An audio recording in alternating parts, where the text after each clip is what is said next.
नमस्कार दोस्तों, इस वीडियो में हम भीमाशंकर ज्योतिर्लिंग मंदिर की यात्रा करेंगे। भारतीय पुराणों के अनुसार भगवान शिव लोक कल्याण एवं प्रकृति कल्याण हेतु भारत में 12 जगहों पर स्वयंभू प्रकट हुए। उन 12 जगहों को ज्योतिर्लिंग के रूप में पूजा जाने लगा। उन्हीं में से एक है भीमाशंकर ज्योतिर्लिंग। यह 6वां प्रमुख ज्योतिर्लिंग है जो महाराष्ट्र की सह्याद्री पर्वतमाला में पूना से 111 किलोमीटर दूर स्थित है। भीमाशंकर से ही भीमा नदी प्रवाहित होती है। Visit my India travel channel पर इस वीडियो में हम इसी भीमाशंकर ज्योतिर्लिंग की यात्रा करेंगे, मंदिर का इतिहास जानेंगे और भीमाशंकर कैसे जाएं, कब जाएं, कहां ठहरें, क्या क्या देखें तथा यात्रा पर कितना खर्च आएगा, इन सब की विस्तृत जानकारी भी प्राप्त करेंगे। आप वीडियो के अंत तक हमारे साथ बने रहिएगा और चैनल को सब्सक्राइब नहीं किया हो तो कर लीजिएगा। धन्यवाद। तो आइए चलते हैं भीमाशंकर। इससे पहले कि हम भीमाशंकर के इतिहास और अन्य रोचक तथ्यों पर प्रकाश डालें, जान लेते हैं कि भीमाशंकर कैसे जाएं। हम आपको बता दें कि जब आप भीमाशंकर जाएंगे तो रास्ते में ऊंची नीची पहाड़ियां, हरी भरी घाटियां, कहीं झरने तो कहीं झील जलाशय, प्रकृति के अद्भुत नजारे देखते हुए आप कब भीमाशंकर पहुंच गए पता ही नहीं चलेगा। पुणे से भीमाशंकर कैसे पहुंचे? पुणे से भीमाशंकर करीब 111 किलोमीटर दूर है। यहां से भीमाशंकर के लिए महाराष्ट्र राज्य पथ परिवहन निगम की सीधी बसें रोजाना सुबह 5 बजे से शाम 4 बजे तक हर आधा घंटे में चलती है। आप पुणे के शिवाजी नगर बस स्टैंड से राज्य परिवहन की बसें पकड़ सकते हैं। MSRTC की बस का किराया करीब 160 रुपए है और ये बस लगभग 4 घंटे में भीमाशंकर पहुंच जाती है। आप MSRTC की वेबसाइट पर जाकर ऑनलाइन भी बस की बुकिंग करा सकते हैं। अगर आप कैब या टैक्सी से पहुंचना चाहते हैं तो पुणे से भीमाशंकर का राउंड ट्रिप किराया करीब 4 से 5 हजार रुपए है। नासिक से भीमाशंकर कैसे जाएं? नासिक से भीमाशंकर 208 किलोमीटर की दूरी पर स्थित है। अगर आप सड़क के रास्ते जाना चाहते हैं तो नासिक से नारायण गांव तक बस से जाना पड़ेगा और आगे नारायण गांव से भीमाशंकर के लिए दूसरी सीधी बस मिल जाती है। नासिक से भीमाशंकर कैब या टैक्सी का राउंड ट्रिप किराया लगभग 6000 रुपए है। शिरडी से भीमाशंकर कैसे जाएं? शिरडी से सीधे भीमाशंकर के लिए बस नहीं है। शिरडी से मंचर या घोड़ेगांव तक की बस मिल जाती है और आगे मंचर से भीमाशंकर के लिए अलग बस से जाना पड़ता है।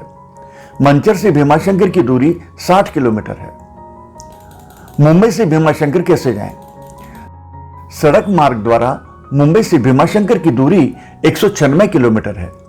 मुंबई से आपको तलेगांव, चाकन और मंचर से होकर भीमाशंकर पहुंचना होता है। घाटकोपर से 7 घंटे में भीमाशंकर पहुंचती है और किराया करीब 290 रुपए।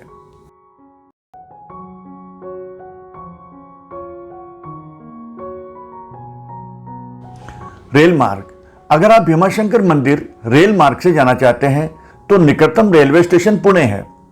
पुणे रेल मार्ग से न केवल महाराष्ट्र के अन्य शहरों से जुड़ा हुआ है बल्कि भारत के अधिकांश प्रमुख शहरों से भी सीधा जुड़ा हुआ है। नासिक से पुणे के लिए सीधी ट्रेन चलती है। शिरडी से भी 16 किलोमीटर की दूरी पर कोपरगांव रेलवे स्टेशन है। कोपरगांव से पुणे के लिए अनेक ट्रेनें चलती है। मुंबई से भीमाशंकर रेल द्वारा जाने के लिए भी पुणे ही पहुंचना पड़ता है। वायु मार्ग। आप भीमाशंकर मंदिर वायु मार्ग द्वारा जाना चाहते हैं तो निकटतम एयरपोर्ट पुणे में है। एयरपोर्ट पहुंचने के बाद आप किराए पर टैक्सी या बस बुक कर सकते हैं। भीमाशंकर मंदिर के बारे में कुछ रोचक तथ्य इस प्रकार है। भीमाशंकर ज्योतिर्लिंग को मोटेश्वर महादेव के नाम से भी जाना जाता है। भीमाशंकर ज्योतिर्लिंग मंदिर समुद्र तल से 3250 फीट की ऊंचाई पर स्थित है। ऐसा माना जाता है कि भीम और भगवान शिव की लड़ाई के बाद भगवान शिव के शरीर से निकले पसीने की बूंद से भीमरथी नदी का उद्भव यहीं से हुआ था। भीम ने ब्रह्मा जी को प्रसन्न करने के लिए 1000 वर्षों तक सह्याद्री पर्वत पर तप किया था। यहाँ के जंगलों में विविध प्रकार की वनस्पतियां और वन्य प्राणियों की प्रजातियां पाई जाती है। शिव पुराण के अनुसार सूर्योदय के बाद जो भी यहाँ सच्ची श्रद्धा से पूजा अर्चना करता है उसको 7 जन्मों के पापों से मुक्ति मिल जाती है। आइए अब एक नजर मंदिर के इतिहास पर। भीमाशंकर ज्योतिर्लिंग का वर्णन शिव पुराण में मिलता है। शिव पुराण में कहा गया है कि पुराने समय में कुंभकर्ण का पुत्र भीम नाम का एक राक्षस था। उसका जन्म ठीक उसके पिता की मृत्यु के बाद हुआ था। अपने पिता की मृत्यु भगवान राम के हाथों होने की घटना की उसे जानकारी नहीं थी। बाद में अपनी माता से इस घटना की जानकारी हुई तो वह श्री भगवान राम का वध करने के लिए आतुर हो गया। अपने उद्देश्य को पूरा करने के लिए उसने अनेक वर्षों तक कठोर तपस्या की, जिससे प्रसन्न होकर उसे ब्रह्मा जी ने विजयी होने का वरदान दिया। वरदान पाने के बाद राक्षस निरंकुश हो गया। उससे मनुष्यों के साथ साथ देवी देवता भी भयभीत रहने लगे। धीरे धीरे सभी जगह उसके आतंक की चर्चा होने लगी। युद्ध में उसने देवताओं को भी परास्त करना प्रारंभ कर दिया। उसने सभी तरह के पूजा पाठ बंद करवा दिए। अत्यंत परेशान होने के बाद सभी देव भगवान शिव की शरण में गए। शिव ने आश्वासन दिया कि वे इसका उपाय निकालेंगे। भगवान शिव ने राक्षस तानाशाह भीम से युद्ध करने की ठानी। लड़ाई में भगवान शिव ने दुष्ट राक्षस को राख कर दिया और इस तरह अत्याचार की कहानी का अंत हुआ। भगवान शिव से सभी देवों ने आग्रह किया कि वे इसी स्थान पर शिवलिंग रूप में विराजित हों। उनकी इस प्रार्थना को भगवान शिव ने स्वीकार किया और वे भीमाशंकर ज्योतिर्लिंग के रूप में आज भी यहां विराजित है। भीमाशंकर मंदिर के मुख्य प्रवेश द्वार से हमें करीब 150 सीढ़ियां उतरकर नीचे मंदिर तक जाना होता है। यह मंदिर नागर शैली की वास्तुकला से बनी प्राचीन और नवीन संरचनाओं का सम्मिश्रण है। मंदिर का शिखर नाना फडणवीस द्वारा 18वीं सदी में बनवाया गया था। कहा जाता है कि महान मराठा शासक शिवाजी ने इस मंदिर में पूजा के लिए कई तरह की सुविधाएं प्रदान की। नाना फडणवीस द्वारा निर्मित हेमादपंथी की संरचना में बनाया गया एक विशाल घंटा भी यहाँ की विशेषता है। मंदिर में पूजा और दर्शन का समय इस प्रकार है।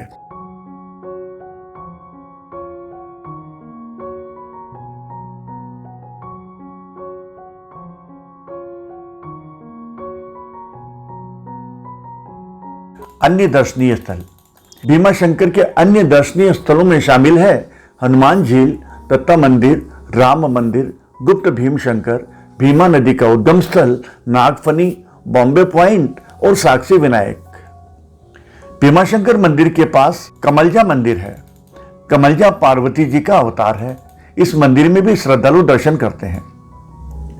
भीमाशंकर में कहां ठहरे? भीमाशंकर आने वाले श्रद्धालु कम से कम 3 दिन जरूर रुकते हैं।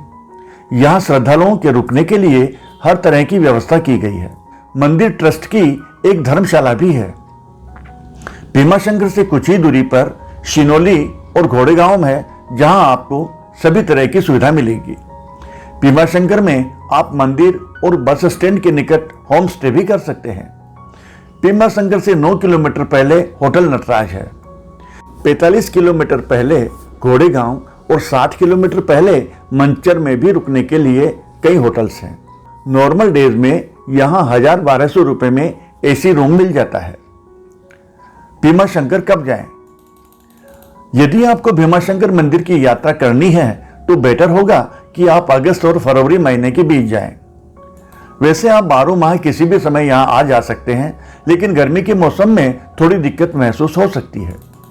आपको हमारा ये वीडियो कैसा लगा, कृपया कमेंट्स बॉक्स में कमेंट्स अवश्य करें।